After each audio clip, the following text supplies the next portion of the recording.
New steel and aluminum tariffs take effect. The president formally asks Congress to claw back money for public broadcasting, and the governor signs bail reform bills into law.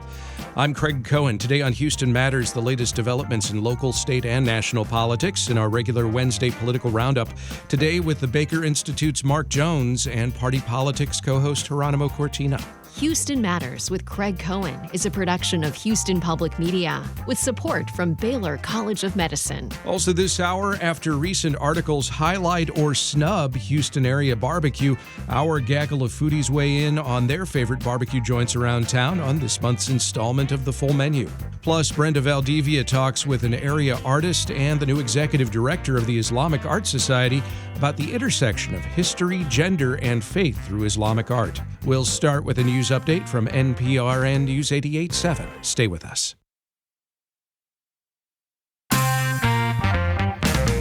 This is Houston Matters. I'm Craig Cohen. Good morning. Coming up this hour, after recent articles highlight or snub Houston area barbecue, our gaggle of foodies weigh in on this month's The Full Menu. Also examining the intersection of history, gender, and faith through Islamic art. But first, each Wednesday, we seek context and clarity about wide-ranging developments in politics. We call it our political roundup, and joining us to walk through it all today, our Party Politics co-host and UH Associate Professor of Political Science, Geronimo Cortina, and Mark Jones, Political Science Fellow at Rice Baker Institute for Public Policy. Geronimo, Mark, good morning. Morning, Craig. Good morning. Let's start here in Houston and across Texas. Governor Abbott was here in Houston Tuesday to sign bills into law that are designed to reform the bail system to keep more people accused of violent crimes behind bars. What to you is the political significance of Governor Abbott doing that signing here in Houston, Mark?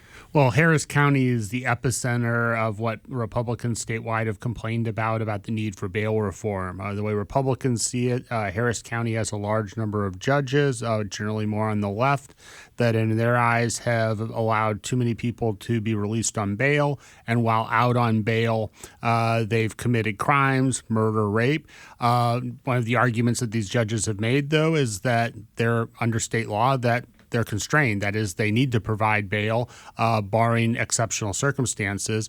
And so really what the governor is doing by coming to Harris County is saying, moving forward, this will be one effort that Republicans statewide are taking to reduce the impact of crime on Harris County residents. All right. So it's not just that the governor's from here. He was very intentional with this. Yes, absolutely. And it's also you have these problems, especially, Harris County, the city of Houston, tend to lean to the Democratic side. And that is just another signal. And it's also try to rein in these loopholes that obviously affects one way or the other our local community. The state legislative session ended Monday. We reviewed some of the highlights from the session to kick off yesterday's show, but I'd like to know what bills that passed this session stood out most to you as being the most consequential for Houstonians. Well, I think the school choice or educational savings accounts or vouchers, however you want to refer to it, that legislation probably is most consequential, perhaps not so much over the course of the next 2 years because it won't go into force during the next year and it will only be in the 2026-27 school year that will actually have an effect. But it's opened the door to education savings accounts and school choice, meaning that we may see more and more of that moving forward. I think that's the bill, along with the bail reform, are ones that I think are going to have a major effect for Houston. Geronimo, anything you'd add to that? Well, we also have, obviously, funding the Texas Water Fund, funding water infrastructure. Those are two very important bills, especially when you're looking at the region, when you're looking at not only the city of Houston, Harris County, but surrounding counties and water infrastructure overall across the state. I think it's a very important step. Perhaps not enough money devoted to these particular endeavor, but something that at least Austin is paying attention to. What bills did not pass that you thought would? I don't know if there's that much that I thought that would pass, because one of the actually interesting things of this session was in past sessions we had a real dynamic where the Senate would push out loads of conservative bills and the House would eventually kill off a significant proportion of them. This session we saw very little of that. Actually, for me, the biggest surprise was all of the conservative legislation that Dan Patrick pushed out of the Senate, that the House either approved with no changes or approved without watering it down very much, which was one of the older strategies as well, where maybe they would approve it, but so watered down that the Senate didn't even recognize it. In this session, we have to really sort of start looking through things to try to find one or two of the more conservative bills that didn't make it through. I guess if there was a surprise, it might be that Texans for Lawsuit Reform came out very strongly in favor of some tort reform bills, sort of ending nuclear verdicts and trying to crack down on truck accidents, liability lawsuits, and they failed pretty much completely. Geronimo? Well, another one is the prosecution of election crimes that would have given the state attorney power to basically absorb or have more inference in what would constitute prosecution or prosecuting election crimes. Most district attorneys across the state were completely against these particular remedy, and especially those from bigger counties and bigger cities, because they're also elected officials and they have a duty in terms of prosecuting these crimes. Another one that was perhaps kind of controversial that did not pass was the abortion pill, basically allowing out-of-state pills coming to the state of Texas. That also failed. And the voter citizen requirement that obviously right now it's illegal. It's already illegal if you're not a citizen to vote, but they just wanted to codify and that also failed. There's still some question, at least among some, as to whether or not Governor Abbott will veto the ban lawmakers passed on consumable THC products. Who is pressuring the governor on this and why? One, there's an industry that built up. So remember, about 6,000 to 8,000 of these businesses took advantage of a loophole in the 2019 law to create this cottage industry selling low-level THC products, in some cases high-level THC products, since there's no regulation of the industry. So the governor under pressure from those businesses, as well as some veterans groups whose members like to self-medicate by going to these dispensaries or gas stations and getting the products. I do not think the governor is going to veto this bill. He may, though, essentially let it become law without signing it as a way to sort of say he doesn't endorse it either. But I do not see him vetoing it. In part, if he vetoed it, he would have to call a special session, because one thing that there's been pretty much unanimous agreement about is that the current system is broken. That is the ability of younger people to buy these products, the fact that there's really no regulation of this industry, that something would need to be done. And I don't think he wants to call a special session. Geronimo, what's your read on it? Yeah, I mean, I think I agree with Mark. Is toxic in terms of the normal ethos that you would expect from Republicans in terms of supporting a particular industry. Obviously, this is not a industry that could be like the construction industry, something like that. But still, it generates a lot of revenue. It employs a lot of people in the state of Texas, and it has the potential to do a lot of good, especially when you're thinking about veterans, when you're thinking about people with chronic pain, when you have those contextualizing measures within the mix. A lot of people are questioning is why don't we regulate it? Why don't we step in as a state and really regulate and make it safer for people if it's not safe? Because there has been a lot of debate between especially the lieutenant governor and some industry leaders saying, yeah, we put everything that is on the labels, so on and so forth. So for me, I mean, the governor can do what? Just put it on the drawer, wait 20 days, and then we'll see if it becomes law. Or he can take another proactive way and say, well, you know what? I agree. The system is broke. I'm going to veto. Then we call for a special session. So that's, I think, the two choices that the governor has. And there was a compromise bill. That is, there was a committee substitute that was on the House floor and looked like it was going to actually pass, which would have effectively tried to find a middle ground. But the lieutenant governor did not want that to pass. Mark, on Monday, a judge tightened a gag order to specifically include former Harris County District Attorney Kim Ogg after she appeared on Fox 26 and revealed previously unreleased and apparently confidential details about one of the suspects in the killing of 12-year-old Jocelyn Nungare.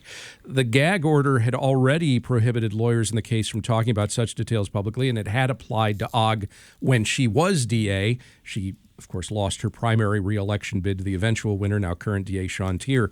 Harris County DA General Counsel Josh Reese called Ogg's statements, quote, grossly inappropriate and an aberrant violation of the rules of professional conduct.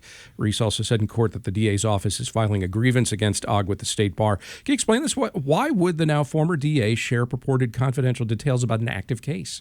Well, Kim Ogg is a politician, and she's now a Republican politician who I think has a desire to either be a U.S. attorney or have some other position in the Trump administration. One way to remain visible and remain relevant is by talking about cases where she had played an active role, such as in the Jocelyn Nungare murder.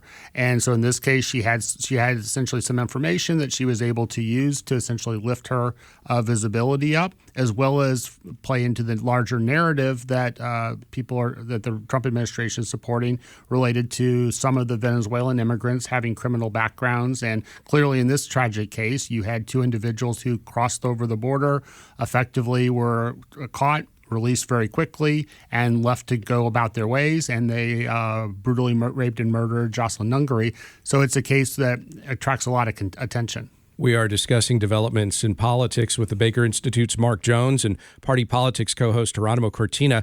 We'll have more, including new tariffs taking effect today, and the president formally asks Congress to cut funding it already approved for public broadcasting. We'll talk about it. Stay with us as Houston Matters continues.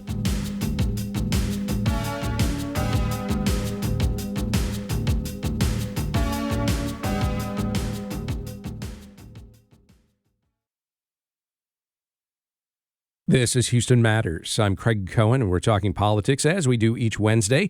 Today with Mark Jones from Rice University and Geronimo Cortina from the University of Houston. Gentlemen, starting today, the tax on imported metals rises to 50%, double what it was yesterday. President Trump announced the steel and aluminum tariff hike Friday. Economically, this could help domestic companies that produce steel and aluminum, and it could hurt domestic companies that use that use steel and aluminum. Politically, though, what's the math?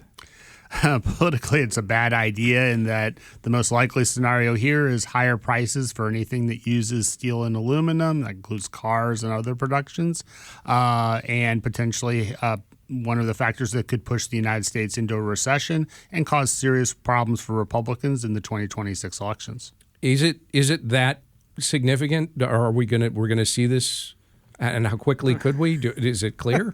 Well, we don't know, because tomorrow it might change all over again. Right. Yeah. So what it creates, though, is this uncertainty for businesses to be able to plan.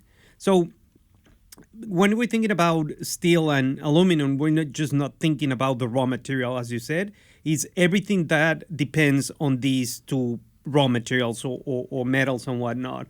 We're talking about beer cans. We're talking about coffee tins. We're talking about cars. We're talking about construction materials, manufacturing, so on and so forth. So it has a potential negative impact to disrupt everything from the grocery store to how people purchase cars or makes projections for the future. So it's extremely politically, as Mark said, the calculations are just don't add up. I guess I should be judicious with my aluminum foil, huh? Yes, you should, absolutely. All right. President Trump's big, beautiful bill now formally has a new critic, and I think maybe you've heard of him. His name is Elon Musk. And until last week, he was, of course, the force behind the Department of Government Efficiency Initiative. Now that he is not, Musk calls the bill that narrowly passed the House and is being considered in the Senate, quote, massive, outrageous, pork-filled, and a disgusting abomination. So how does he really feel? I don't think he feels very well. No. I suppose the Trump-Musk love fest is truly over now, right? Yep. Elon didn't take his Special K that morning. No. What is your expectation for what will happen with this bill in the Senate? Well, I think we're already seeing it, and one of the things in how I'm reading this new situation is that the White House asked Congress to codify some of the cuts that were already done through executive orders, but in this big beautiful bill have already been funded. So we're talking about foreign aid. We're talking about funding, for example, for NPR PBS. And now the White House is asking to resign it. And we're talking about $9 billion. Well, okay. So I think we're talking about two different things here, because I do want to get to that. Well, but what that's separate from the, quote, big, beautiful bill, which is the big domestic spending bill. Well, that is part of domestic spending. But it's a reaction after Elon Musk said, this is disgusting. You can have big, but you cannot have beautiful and big at the same time.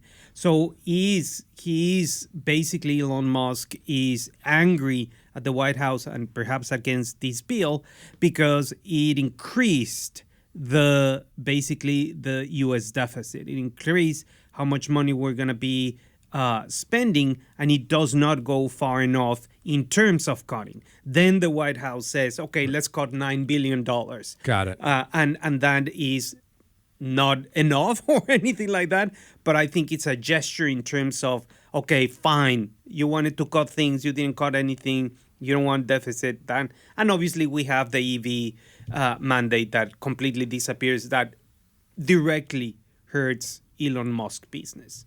All right. So Mark, as Geronimo pointed out, the president has formally asked Congress to take back money it had set aside for public broadcasters for the next 2 years. Since this is what's called a rescission request, all each House needs is a simple majority within the next 45 days to approve it.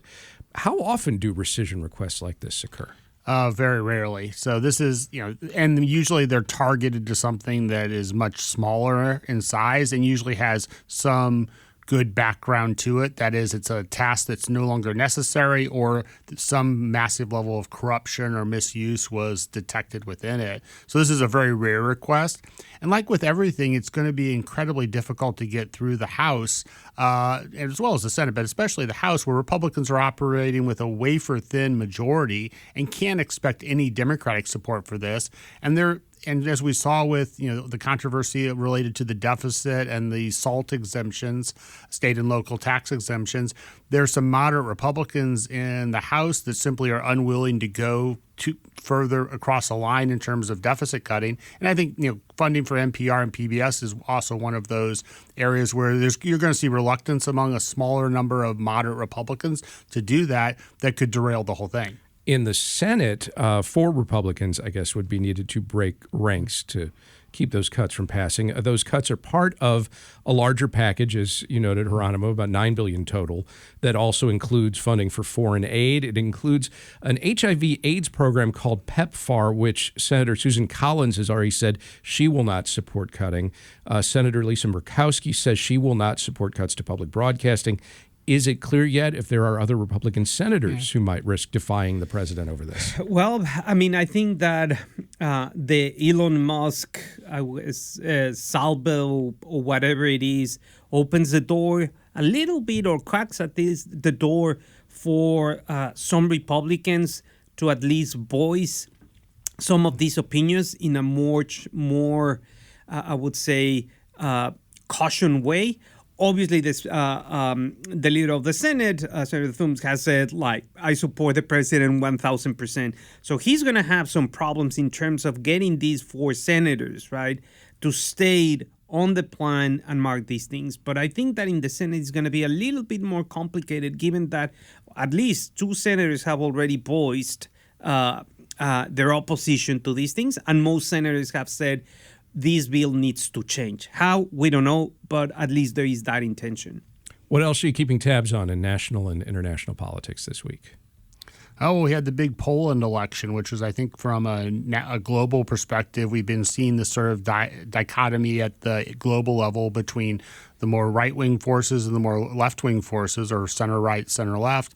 And we saw a narrow victory by the more conservative Polish president, which is another sort of move to the right in Europe, where we've seen some countries move to the right, some to the left, but it's sort of one of the trends moving to the right. It is interesting just watching the political winds shift all sorts of directions all around the world. We tend to get swept up in what's happening in national, state, or local politics here, and maybe don't always see the long-term impacts of the changing forces globally. Right, and that's okay, especially, Poland's a key pivot player in Europe, in that of the Central European countries, it's the most important. And this would have been an election that really would have cemented, if the more progressive or center-left candidate won, that would have really cemented Poland's moved back towards the center. This keeps Poland in sort of this way station where it's a semi-presidential form of government where you have a president, but you also have a prime minister. The prime minister is center-left, but the president is center-right. Briefly, Geronimo, anything else you're keeping tabs on? Well, just to prepare ourselves of what the Supreme Court is going to do during this summer term, and it's going to be very interesting to see. And obviously, just waiting to see what happens with all these tariffs and how it's going to affect us, especially during summer travel. Geronimo Cortina is an associate professor of political science at the University of Houston. He co-hosts Houston Public Media's Party Politics program. Mark Jones is a political science fellow at Rice University's Baker Institute for Public Policy. Geronimo, Mark, thank you both very much. Thanks, Craig. Thank you. And just ahead, our full menu foodies weigh in on their favorite Houston area barbecue. Stick around as Houston Matters continues.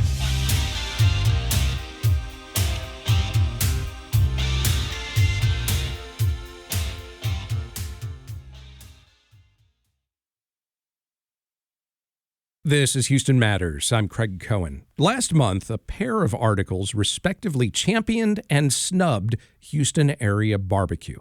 The snub came first. Yelp released its annual list of the top cities for barbecue lovers and named Austin and San Antonio as numbers 1 and 2 nationwide, but did not list Houston at all. The site admitted it was limiting the list to 2 cities per state to, quote, ensure geographic diversity. A few weeks later, Texas Monthly presented its latest list of the 50 best barbecue spots in Texas, and a number of greater Houston area restaurants made the cut. On the heels of all this BBQ scrutiny, we turn now to our gaggle of foodies for their favorite barbecue options around town, listed now at HoustonPublicMedia.org and discussed now in this week's installment of The Full Menu.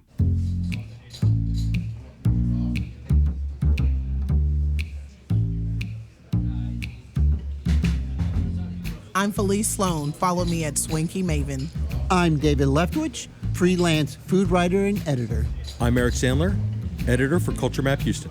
The Full Menu is a production of Houston Public Media with support from Central Market.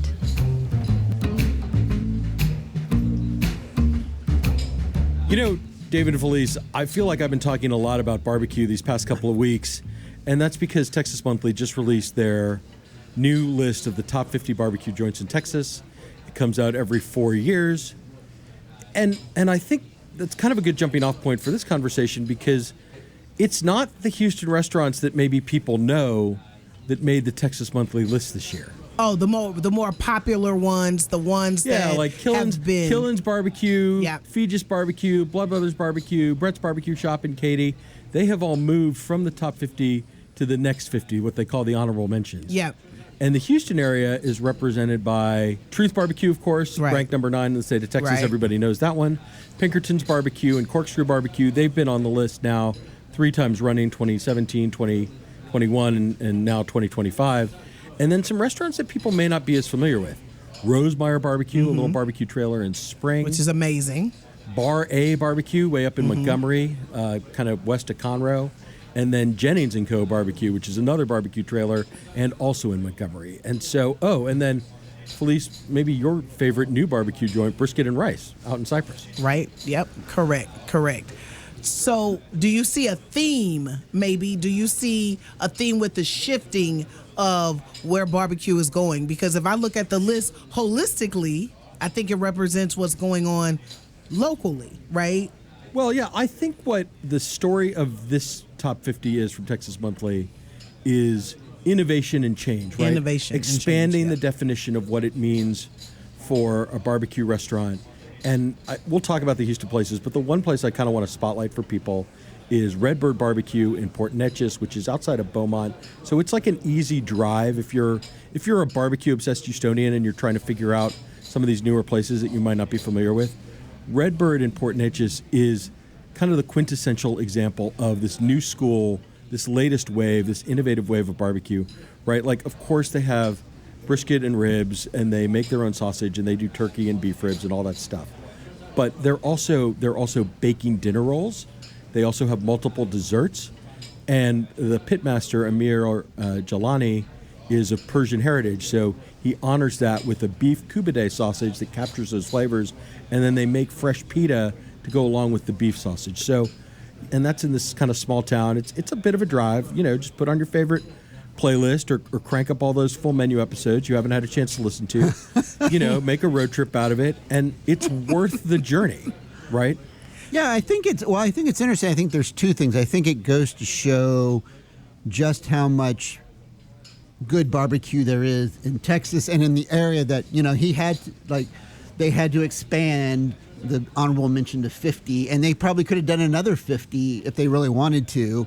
Also, I think it's interesting because I think what you're talking about expands on what the previous top 50 was showing, because you had Blood Brothers, who was doing innovative barbecue, doing some of these innovations. You had some of the, Fegis, where they were focusing as much on sides as they were on the barbecue. So I think, this is just an ongoing evolution of what people are expecting from a good barbecue joint. Right. And Truth, well-rounded. They do a lot of different things.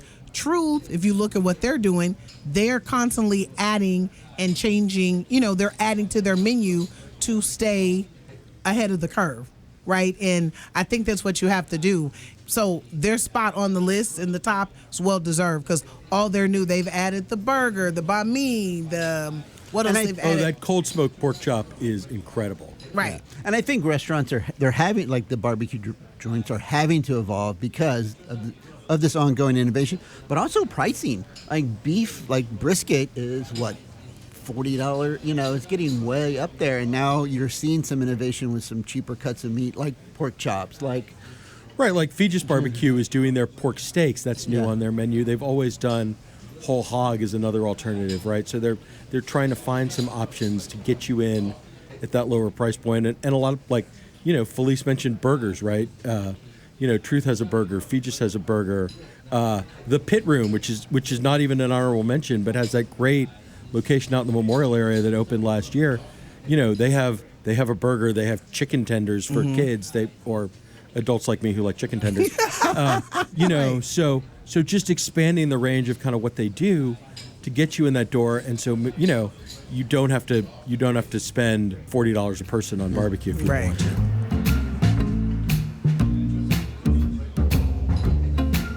Also, it seems like it's also kind of interesting to see kind of this back and forth conversation between urban barbecue and more rural outlying areas, because, if you probably look at the list 10 years, 8 years ago, or 2017 was the rise of big city barbecue. Yeah, before it was like all these places out. You don't have to take that drive out to Central Texas just to get good barbecue anymore. So it moved into the cities. The cities made these innovations, the more urban, and now that is moving out into, like you mentioned, the place, in Port Neches. It's like it's now moving out, or the number one spot is taking some, right. The number one on the Texas Monthly list is Burnt Bean Company in Seguin.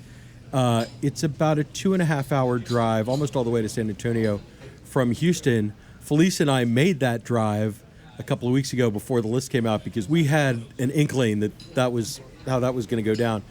Felice, do you want to say something just briefly about Burnt Bean Company for people in Houston who are trying to understand this selection? So it brings this whole conversation full circle, right?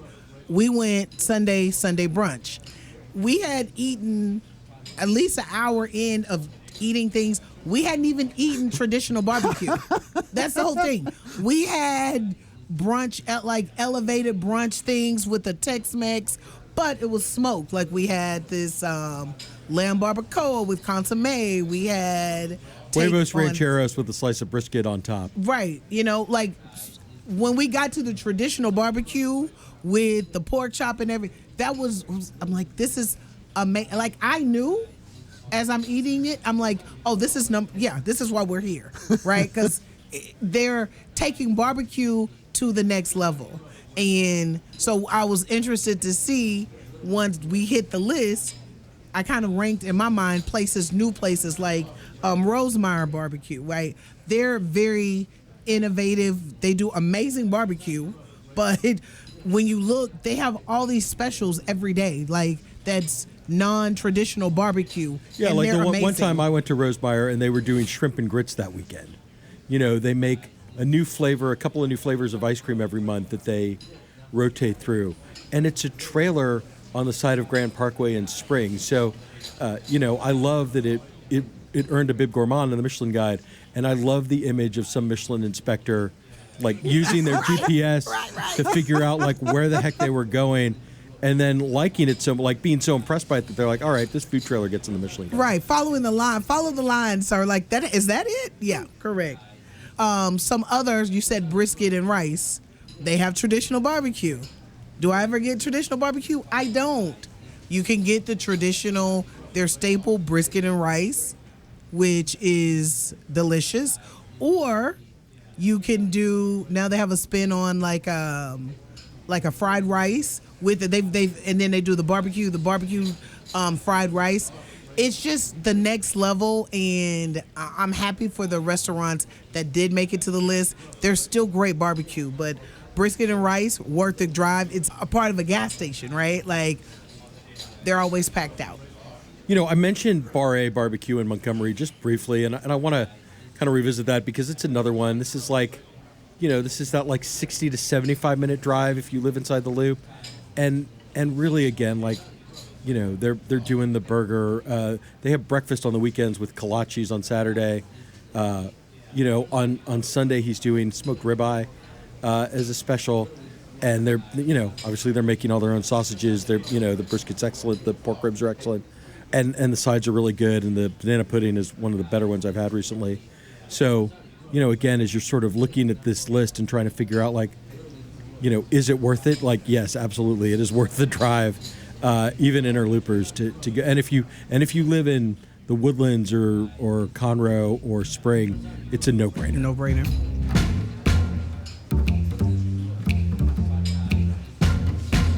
Because the list just came out, this is just an insider tip. If people are like, oh, these are great, locally making the drive, bring your patience, be ready to enjoy the experience of the whole thing, because there will be lines. So you can expect 2 or 3 hour lines. Get there early, enjoy the experience. Usually they're giving you water, beer, juices, and it's just fun to talk barbecue with folks. And when you get into these places, you're going to be excited, and it's going to be worth the wait. But locally, switching gears to more traditional, and some of the people did make the list. I'm going to say Gatlin's Barbecue. When I say Gatlin's, they're not on the list. They're an honorable mention. They're an honorable mention, right? Yeah. But also, if you are a Gatlin's fan, Greg Gatlin this season is on Barbecue Brawl that just started. So that's kind of fun to cheer a local guy on, and if you've never been, to see what it's about. Greg does some fun stuff on the menu, right? Like there's always some specials. I love the fried bologna sandwich that's off the menu. It's so good. Best dirty rice in Houston? Yeah. Now, Gatlin. Yep. I mean, they're just so consistently good. I've never had a bad meat. Yeah. No. I mean, I won't mention names. There's a couple there's a place in the top 10 that I've had bad brisket at, but never had bad brisket at Gatlin or any bad food of Gatlin's. It's just consistently good. And that's the good thing for you. If you want to wait a while for these top 10 places, top 50, and don't want to wait in the lines, there are plenty of options in Houston that are really good where you just walk in and got a short line, or you might have a long line if it's noon or something. But there's I mean, even Pinkerton's Barbecue in the Heights, it's never that long in my experience, and it always moves quickly. And they're working on opening their new location, kind of in that Upper Kirby, River Oaks kind of area in the old 59 Diner spot. And, I can only imagine like with more physical room, like way better parking, that they'll have an opportunity to kind of showcase even some more of what they do. But those candy paint ribs, like the whatever that sweet glaze is, that just like, so it's like sweet and smoky and peppery. Those are some of the best pork ribs in Houston. His beef rib is fabulous too. Yeah. One place I want to shout out that's not on the list is Koi Barbecue in North Houston, Yeah. and it's because it's not that it's not of quality; it's that they're not open enough services. Right, you have to be open at least once a week to be eligible for the list. And the Vietnamese flavors that Don Nguyen puts into that barbecue, it's just so incredible. And the brisket pho, the beef rib curry. The bo la lot sausage. Everything that they do. Yeah, and he's always is so doing, excellent. Yeah.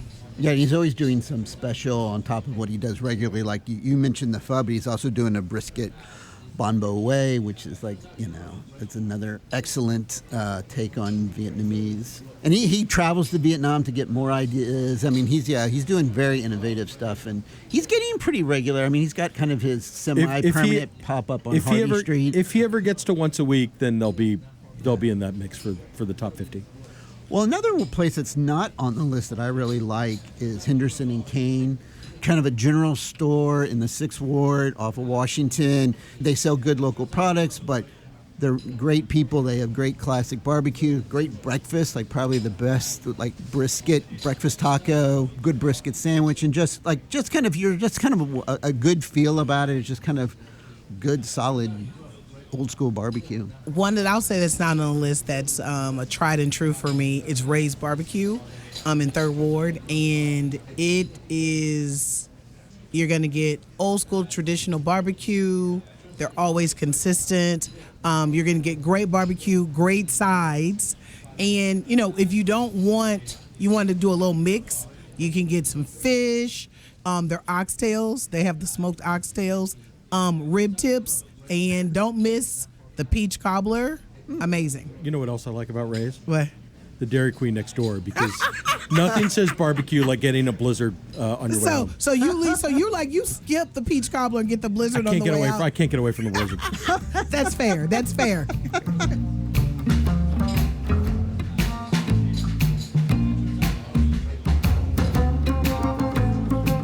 I'm Felice Sloan. Follow me at Swanky Maven. I'm David Leftwich, freelance food writer and editor. I'm Eric Sandler, editor for Culture Map Houston, and you're listening to Houston Matters with Craig Cohen. Islamic art is characterized by intricate patterns, calligraphy, and spiritual depth. It often avoids depiction of human figures, a feature more prevalent in Western art. Such work is highlighted here in Houston by the Islamic Art Society. Its new executive director, Sarah Raymond, and calligraphy artist Sana Mirza tell Houston Matters' Brenda Valdivia about the art and the organization supporting it. Islamic Art Society formed about 2014, and so the way it's shaped is that it started out in the mosques and gathering of Muslims who appreciate the Islamic art. As it started out as the Islamic Arts Festival is the core of what Islamic Art Society is, and so over time it transformed and grew, and it moved out into community spaces and community programming, and eventually moving the Islamic Art Festival into University of Houston, where it was last year, and that it will be this year. We have developed, wonderful partnerships with the Fine Arts Museum, with Rothko, with Manil, and we're grateful for that. And so seeing how it's grown, it's been transformative. Has the art that has been presented by the Islamic Art Society, has that also moved to be more secular, or, the artists themselves have always remained in the same themes throughout, even in the mosques? Islamic art itself, I think it's very utilitarian, but I think there's so much beauty in that, and it's transformed because the sacredness of Islamic art has always been preserved. The traditional art forms have always been preserved by the artists, which I think is very beautiful. And I think what's been transformed is that part of art is responding to the times. And so I think over time, artists, everyone has their own approach and creativity to their art forms. And just within calligraphy, each artist that I've encountered has their own special way of coming to calligraphy and how that's transformed just within their own art journeys. Sana Mirza, you're a calligraphy artist, and you brought some of those prints, golds and blues, and they're incredibly intricate. How much planning goes into the work of these pieces? And do you start with a concept before you dive into your work? How does that get started? Well, sometimes it's just an inspiration. Sometimes it's a vision. Maybe it comes in a dream form. And I sort of play on the original sort of subject and the spiritual sort of nature of it. And then I sort of build on that, kind of like life. You don't know where it's going to take you. It's kind of a process. I take it step by step. The layers of each piece are revealed as I paint. So when I finish something, then a second inspiration is revealed, and I sort of build on it, because that's like life. When we think about the Islamic Society in Houston, it's not just Islamic art for the Islamic communities, but how also they interact with Houston on a greater space. Right. What conversations are happening between the greater Houston community and the Islamic Art Society? Yeah, I think a big part of what Islamic Art Society does in sharing the culture and the heritage and the arts of Islamic arts itself is about dissolving the illusion and the barriers around that exist with Islamophobia still, and about education. And the conversations that we're having are around educating each other and learning from each other to dissolve those barriers and boundaries that exist, especially about Islam and about Muslims, and integrating it into the city, because there's such a massive Muslim population in Houston that is really tuned in so many ways. And so education, awareness, and really coming together and building bridges across communities and compassion and understanding is what most of the conversations are looking like. If I'm in Houston and we're in the downtown area right now, but if I want to go explore Islamic art, where should I go? Like, what's the first couple of places you would recommend me checking out? Right. So if you just head down into the University of Houston main campus, on the side of the social work building, there is a massive mural of calligraphy. Another space I can say is that if you go head towards Montrose to the Fine Arts Museum, the Museum of Fine Arts, they have an Islamic arts gallery that has recently expanded, and it's quite vibrant. It's very beautiful, and it really showcases Islamic art from across many different regions, and it shows that there's not a monolith that exists around Islamic art that some people may think of.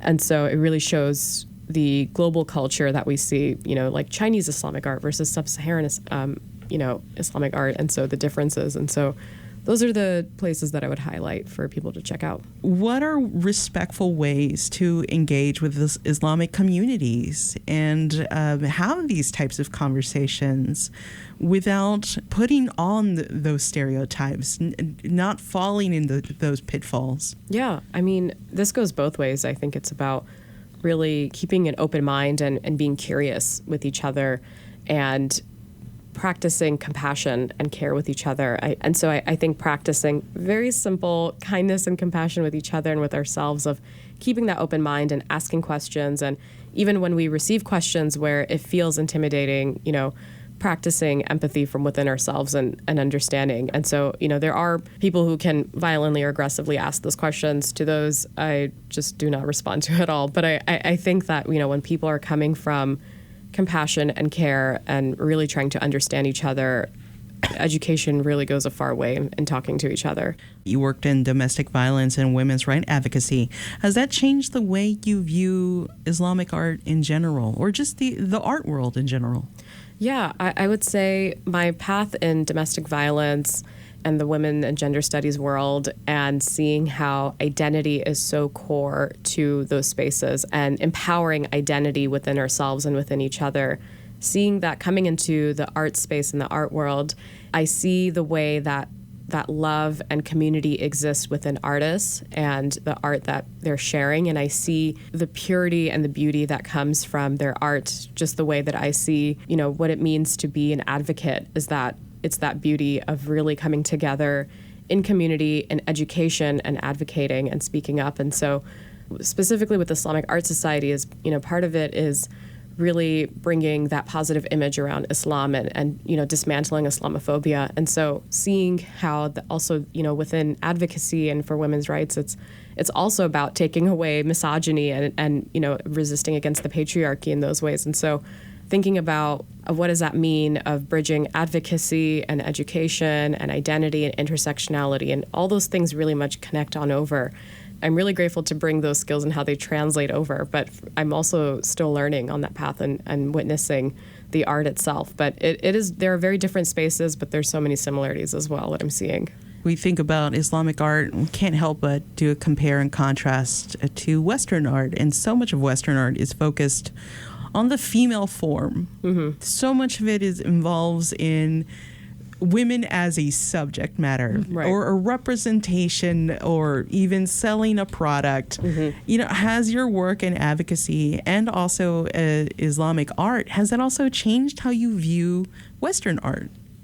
It has, because I, like you're saying, Western art really does depict the feminine form in many ways and in many shapes and sizes, but there has been a consistent image that we have seen in Western art of the feminine form. And what I have come to appreciate about Islamic art is that the feminine form that emerges in Islamic art, it is this divine, energetic sense, and it's coming in this very abstract way. Whereas in the West, you're seeing it as this very specific depicted image, and then we're all kind of confined to those standards of this image is what you have to look like, versus in what I see in Islamic art, when I see what Sana has been sharing in her art around feminine energy and feminine presence, it is more in this abstract way where we can all identify with in many ways, and it's not this specific image that we're seeing in Western art. Now, this question is for you, Sana, and then we're going to go to you, Sarah. Okay. Artificial intelligence has changed the way a lot of folks online are creating images, and it's up to debate whether it should be called art or not. But I want to know your thoughts on it, and do you see it becoming more common in Islamic art spaces? Sana, let's start with you. I get that question a lot, actually, around artificial intelligence and if it's going to take over the art world and artists in general. But I really feel like creativity is something outside of that computerized artificial intelligence. It has a deep sort of connection to the individual human. I mean, in terms of artificial intelligence as versus something that's very personal and has a deep meaning, is very connected to the human experience. So I think you can never really take that away. And I feel like art is one of those areas that artificial intelligence really can't take over, because it transcends the bounds of intelligence in general. Sarah, Iman, same question. Yeah, I mean, there's something about the hand putting it to paper and creating it. And a lot of what Islamic art conveys is something, especially through Ebru and calligraphy, is that as you're creating, it's kind of you're being guided by the divine. And there is no divinity that exists in artificial intelligence. I absolutely despise AI in every form possible. And I refuse to buy into the idea that it will take over the world in any of the ways, because the divinity and the beauty that humanity has and conveys through its art, there's nothing like it that can be translated through, simply computerized images. And so the act of the hand creating the art, whether it's through Ebru or henna or calligraphy, at least in Islamic art, I think there is some sort of divine connection where it emerges, and the art that comes from that, it really shows that soul, that energy that Sana's talking about, and there's nothing that a computer can really capture at all. Sarah, is there anything else you'd like to add to this? Yes, we have yet to formally announce it, so this will be the first place that we're going to announce it, is that the Islamic Arts Festival will be held at University of Houston this year on November 15th and 16th. So please stay tuned and come check us out in November. And we'll be here at U of H, and I'm so excited to be here. I graduated from the Women and Gender Studies program. I was able to be program director of the Women and Gender Studies program here, and that is, Women and Gender Studies here is the root of who I am right now, and I am nothing without it. And so it's so important to me being able to come back to Houston Public Media and being to come to University of Houston through Islamic Art Society as well, and seeing how U of H is just present in all parts of my life. I'm very grateful for that. Sarah Raymond, the executive director of the Islamic Arts Society. We also heard Sana Mirza, a Houston-based calligraphy artist. They spoke with Houston Matters producer Brenda Valdivia. And that'll do it for today's show. The Houston Matters team includes Michael Haggerty, Joshua Zinn, Brenda Valdivia, Mincho Jacob, and Laura Walker. Jared Carroll's our technical director. On tomorrow's show, we learn about two very different festivals taking place this month here in Houston. The Fade to Black Festival celebrates Black creativity across disciplines, from poetry to theater to film and beyond. Meantime, rising stars of the classical music world are taking part in this month's Texas Music Festival. We will preview both. I'm Craig Cohen. Join us tomorrow for those and other Houston Matters.